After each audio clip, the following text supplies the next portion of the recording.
I love a corporate steakhouse. Why is a corporate steakhouse so good? I want it to be dark. I want people there talking about real estate scams and whores. I want prostitutes. I want tan couples that just got back from an unfulfilling vacation, hovering right above misery, silently eating crab cocktail. I want that. I want shellfish towers. I want bosses trying to impress their new hires. I want new hires trying to impress their bosses. I want everybody with their tits and their dicks out.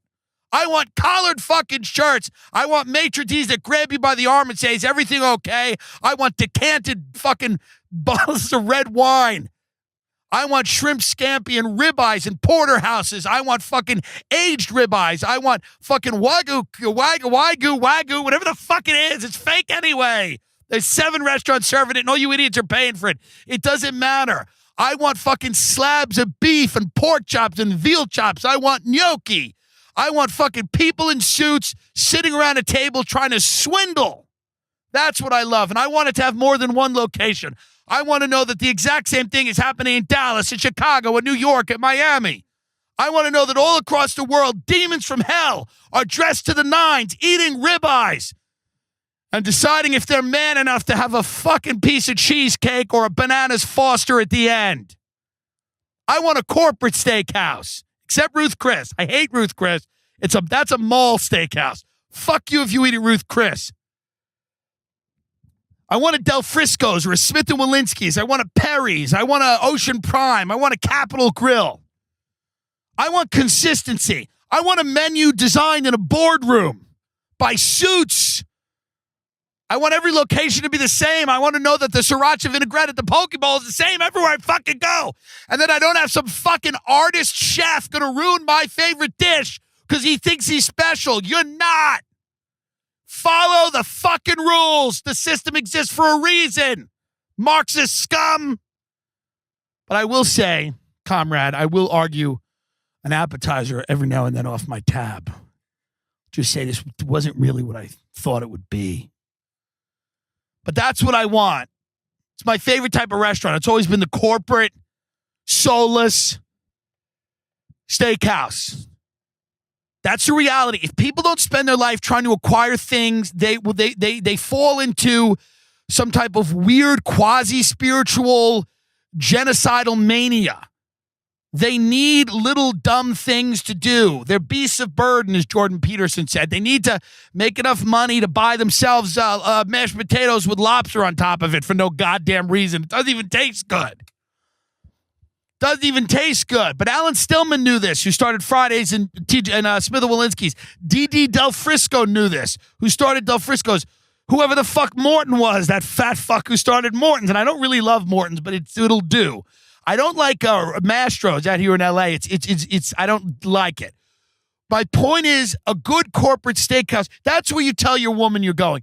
You're not going to some fucking, but I want to go, this little, 12 table restaurant and all their food is sourced from, shut up. We're going to a corporate steakhouse with my father. That's what we're doing.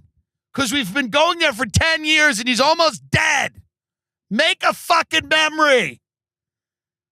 You're going to have your petite filet mignon, your Chardonnay. You're going to shut the fuck up. Because this is a corporate steakhouse and we deserve this. This is the way my father loves me. We go and eat. We fill ourselves with fat and salt and sugar and bread. And we feel sick when we leave. Doesn't matter. We toss and return. We do not sleep well that night because our body should not be digesting this level of food. But it doesn't matter because as we're tossing and turning, everything we ate goes into a fucking column of profit for that corporate steakhouse. And it endures and it lives forever. And it gives senators a place to take prostitutes. And it gives older couples a place to just have that final meal before they decide they don't want to see each other again. Until they lay down in matching burial plots. I just love I will never love any restaurant as much as I love a corporate steakhouse.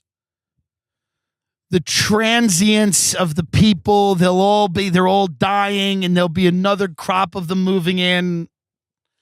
The maitre d' that pretends that they care. The lonely people like me sitting at the bar, most of them boozing, me just eating, and then the bartenders saying, remembering our names. Hey, thanks for coming, Tim. Yeah. Hey, thank you. Thank you. I won't go back to the hotel and blow my brains out tonight because you said thanks for coming, Tim. Because they know how to lube you up. They know how to make you feel nice because it's a corporate steakhouse. There's not one location. There's many. There's accountability. There's structures. There's hierarchy. Things matter. Things have to be done the same way.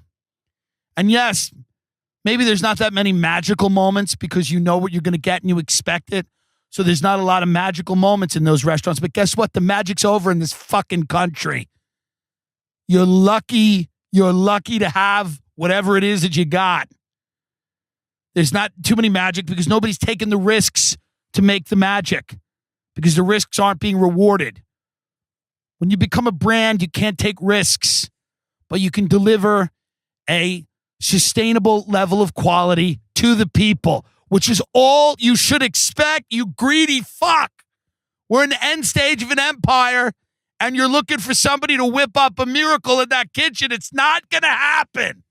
Just get a medium rare ribeye in a vat of its own fat and a cream spinach and keep your mouth shut. Stop with the I read a review or this place looks nice or, this chef had an inspiring story. She grew up with one leg and now she makes omelets. Cut it out. Go to the corporate steakhouse and sit in the dark corner and eat what you know you're going to like. Maybe not love, but like. The country is over. These temples of consumerism and slabs of beef are what is left. High-end dining is dead. It died in the 90s. After 9/11, people took the tablecloths off the restaurants. People stopped going to French restaurants. They stopped spending 3 hours having tasting menus. Now all the restaurants in New York that are, 3-star Michelin restaurants, they all cater to high-end tourists, Asian tourists, things like that. People have a shitload of money and they hand you some little jelly cube and it's tastes like a carbonated grapefruit and they go, ta-da! And you go, no ta-da! Fuck you! They hand you a bowl that's just a little sea urchin foam and a grape that's taken out of someone's ass. Fuck you! I will take my corporate steakhouse, please. A nice, fat loaf of bread that is not fresh, but it is hot as fuck. It's so hot that I don't remember that it was here 3 days ago. Probably on someone else's table. Some other fat slob gnawing on it. I've given up on truly transcendent dining experiences. I've had many of them, but they are over. Chefs have become commodities. Nobody has any appreciation for art. Everything sucks. Why would food be good? That's why you're all arguing about Chick-fil-A. Shove it up your ass. There's nothing left. The only thing that's left is the corporate chain steakhouse with the food that doesn't even make sense. Do you want crab on your steak? No, but sure. Do you want a lobster-crusted steak? I don't even know what that is, but yes. Why? Because I have nothing left in my life. Crust it with blue cheese and salmon cum. I don't care. As long as I pay more than the market price. I want to pay over market for this. Crust it with 9 things. I want the tartare to start. The tuna tartare and the beef tartare. Throw in a shellfish platter. Give me a tomato and onion salad, and a tomato and mozzarella. What do you got? An autumn bisque, some butternut squash soup? Come that into a bowl and serve it to me for $18. I have nothing left. Give me a seafood stuffed mushroom if you want. And then you better litter this table with beef. Big slabs of salt-cured beef. Fatty bacon. I want cream spinach and lyonnaise potatoes, au gratin potatoes, mashed potatoes, and you better mash everything into them. Beurre blanc sauce, butter, crab, lobster, shellfish, stone crab claws. You better take a hunk of Roquefort cheese and smash it into those potatoes with your bare hands. Because that's what I want. I want a meal that doesn't even make sense. I don't want it to even make sense. I want you to bring something to the table that I have to explain to someone while they stare at me. What's on your steak? It's crusted with lobster and a beurre blanc sauce and a gorgonzola spinach souffle. I don't know. It's a ribeye and it's in a cage of fried bacon and duck fat. And it's just, that's what I want. Because that's all that we have left. Don't look for these romantic stories of young chefs fulfilling their dreams in little kitchens where they make brilliant stuff. That's all over. People yell at those people. Can't borrow too much from this culture. You're appropriating their culture now. Fusion cuisine was a thing of the 90s. People would take French techniques and Asian flavors. Can't do that now. Why would they do that? Because France pioneered classical cooking techniques. And Asian people, many of them, and there's nothing wrong with this, ate at restaurants where the tablecloths were a leaf.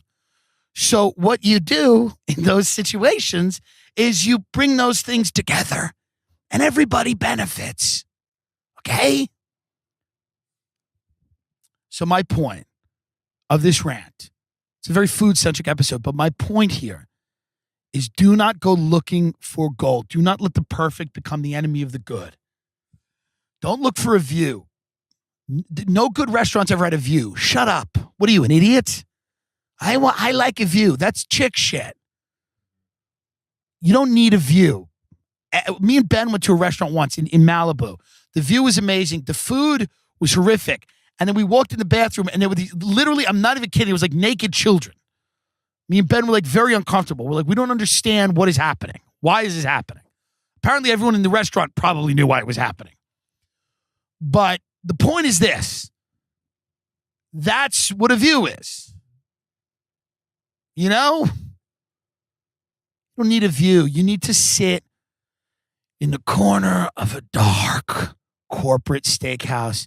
The only view you should have is a couple barrels of wine, maybe a brick wall, maybe a wood wall. It should look like a meat locker, dark carpets, maybe flowing white tablecloths, maybe not. I don't know. Spiral stairs, big lights, big leather placemats, knives and forks, the name of the steakhouse, you know, just everywhere carved into tables, on menus, everywhere right in your face. They don't want you to ever forget that you're eating at Del Frisco's, even though you've had multiple strokes because of their food.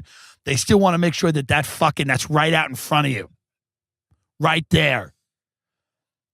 Those are the steakhouses that I grew up in. Those are the steakhouses, the restaurants that I'll always love. Because for that moment, you're special. You go in there and yeah, you're a piece of shit. And you have nothing. And you have no money. Because this is what I've been my whole life. And I'm kind of a little above it now, but I'm still that. Especially in these places.